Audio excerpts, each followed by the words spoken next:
Hi everyone, this is my Blood Death Knight first impression of beta. It's now officially beta. So I've been running some dungeons with it, getting a feel for it. Only thing I'm looking at is mechanics. I'm not looking at the damage, I'm not looking at the healing.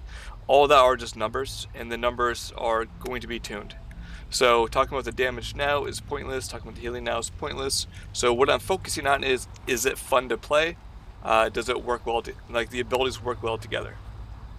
So before I go over the talents and everything else, let me just say, yes, it flows pretty well mechanically.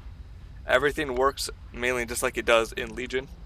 Everything works well together, so mechanically, it's a lot of fun. Um, yeah, so let's go ahead and start looking at the abilities. Veteran of the Third War, stamina by 50%, armor by 20. This is what makes you the tank. On a pale horse, you have the 20% movement speed while mounted.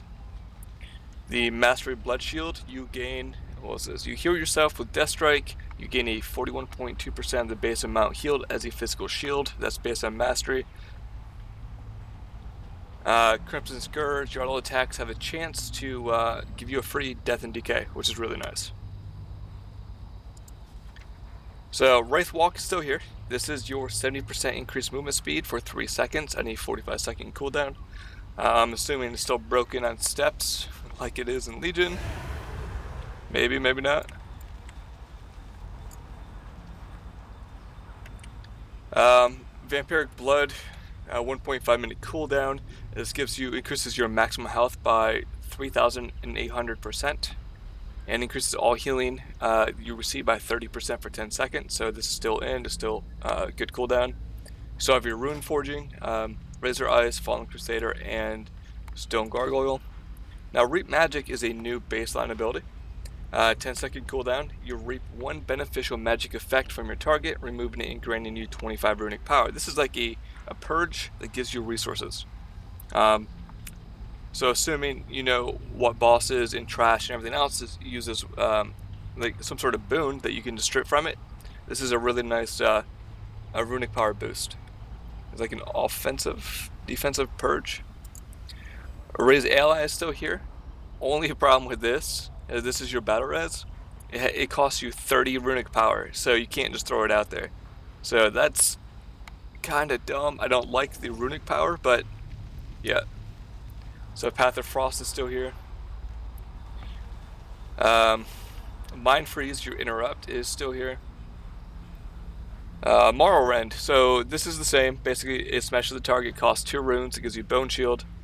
Your Bone Shield increases your armor by 40% and your haste by 10% for each stack. So the goal is to keep up your Bone Shield up to high stacks. By default, it's 10 stacks, and with a talent, you can get up to 15 stacks. You have your Icebound Fortitude, 3-minute cooldown, grants you immunity to all stuns, and reduces damage by 30%. You have your Heart Strike, which is your 1 rune ability that does damage and cleaves one other target. This is physical damage, and it slows their movement by 20% for 8 seconds. I believe this was nerfed. I think the slow is even more on live. You have your Gorfian's Grasp, or the main reason why you need Death Knights for Mythic Agrimar. 1.5 minute cooldown, 15 yards, pulls everything together. You have your Death's Caress. This is your range pull. Basically, 1 rune, you put a plague on anything that's at a distance. So if you want to pull one thing to you instead of running up, and Death Grip is on cooldown, you can use Death's Caress. So Death's Advance, 30-second cooldown. So for 10 seconds, you cannot be slowed below 100%. And you resist, I'm sorry.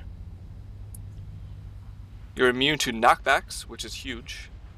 And I'm sure that's going to come into play on some fights for sure. And you resist force movement effects by 80%.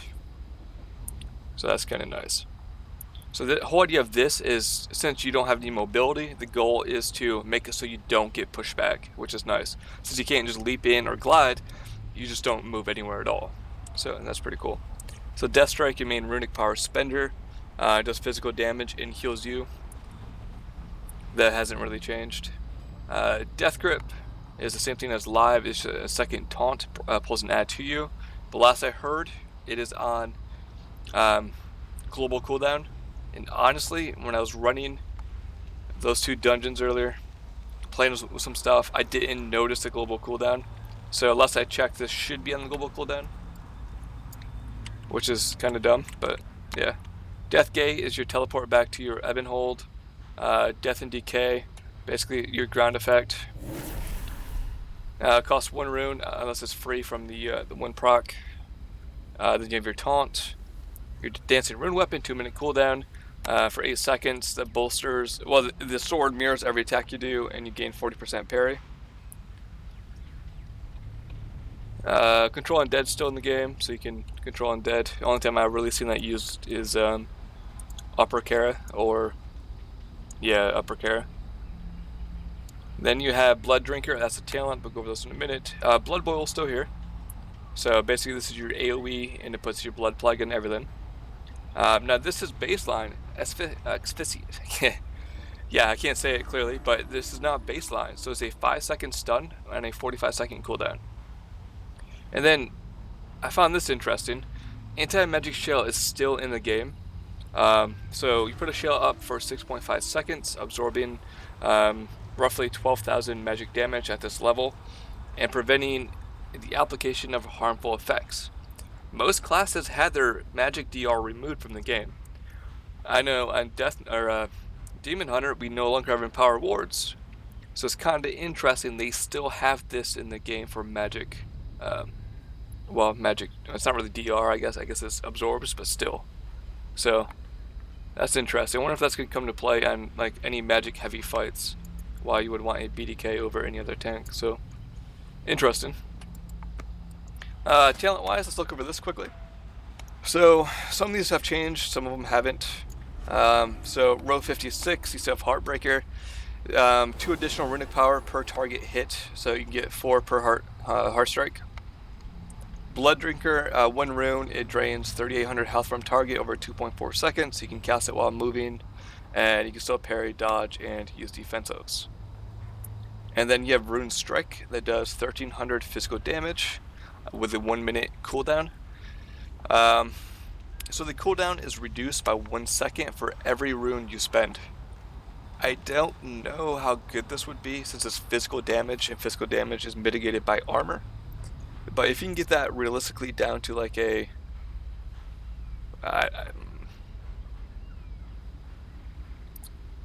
Alright, so 1 second for every rune. So if you have a lot of haste, you can probably drop that pretty decently. I'm not going to do the math. But it generates 1 rune, it has 2 charges. So I'm kind of curious how this will play out. I used it in 1 dungeon and I just forgot to hit it, to be honest with you. And keep in mind, I haven't really looked at numbers or spreadsheets. This is just initial first impressions. So you have Rapid Decomposition, your Blood Plague, and Death and Decay deal 15% more damage. Then you have your Hemostasis. This is like the legendary shoulders. So each enemy hit by Blood Boil increases the damage and healing done by your next death strike by 10%, stacks up to 5 times. So the shoulder legendary is now a talent. And then you have Consumption, which is the artifact ability you had. Strikes all enemies in front of you. That does 879 physical damage at level 110. And you heal for 100% of that damage. And a 45-second cooldown. Now keep in mind, this does not provide the leech that the current artifact ability has. So this is definitely a huge nerf compared to what it is currently on live. Row 58, Will of the Necropolis. Damage taken below 35% health is reduced by 35%, so that's okay. Anti-magic barrier reduces the cooldown of anti-magic shell by 15 seconds, increases its duration and amount absorbed by 30%. So if it's a very magic heavy fight, this is a decent talent to go with. So a 30-second cooldown, 30% more absorb. Rune Tap reduces all damage taken by 30% for 4 seconds, and a 25-second recharge. And you have 2 charges. Row 60, you have Tightening Grasp. So reduces the cooldown and Grasp of Gorfian by 30 seconds. So there's a 1.5 minute cooldown with that talent. Grip of the Dead, your D&D reduces the movement speed by 90%, and it drops by 10% every second. So 90%, then 80, then 70. I think my dog's barking at me to come inside. He is. So let's finish this up. March of the Damned. Wraith Walk lasts 100% longer and breaks stuns, snares, and roots.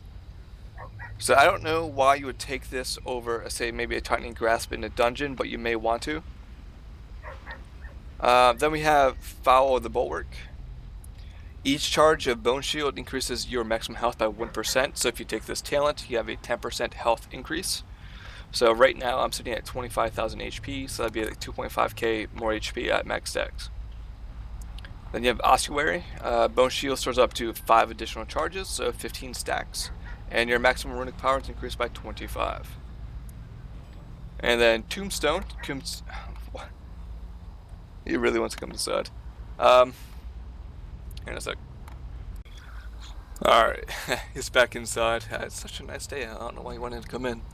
Anyway, where I left off, Tombstone. Consume up to 5 Bone Shield charges. For each charge consumed, you gain 6 runic power and absorb damage equal to 6% of your maximum health for 8 seconds.